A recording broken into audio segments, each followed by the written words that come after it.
ఇది ప్రభుత్వం చెప్పాలన్నమాట. ఇదివరకు వీళ్ళు చేసిన దరిద్రం అదే, ఏది అడిగితే అది లేదని చెప్పడం, లేకపోతే ఇది వాడద్దు అది వాడద్దు అని చెప్పడం. నరవణే ఆల్రెడీ ఇంటర్వ్యూస్లో అనేక సార్లు చెప్పాడు ఆ విషయం. ఆ టైంలో నాకు మొట్టమొదటిసారి ఇంత పెద్దవారు ఒక్కసారిగా మీరు ఇష్టం వచ్చినట్టు చేయండి అంటే నేను ఒంటరి అయిపోయానని ఫీలింగ్ కలిగింది.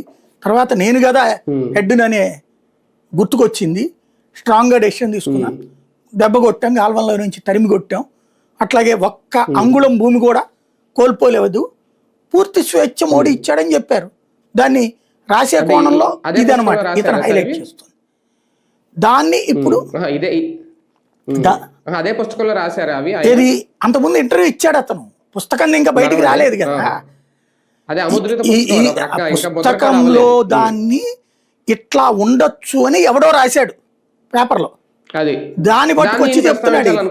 ఓకే చెప్పు, అది కూడా బూమరాంగ్ అయింది.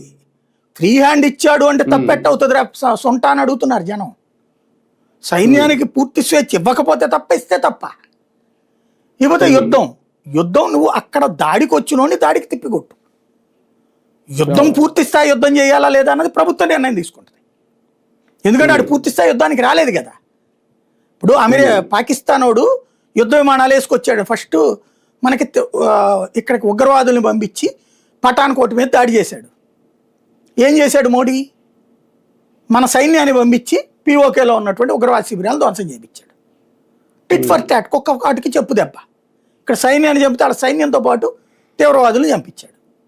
నెంబర్ 2, మన దగ్గర ఉన్నటువంటి పుల్వామాలో సైన్యం వెళ్తున్న కాన్వాయ్ మీద దాడి చేయించింది పాకిస్తాన్.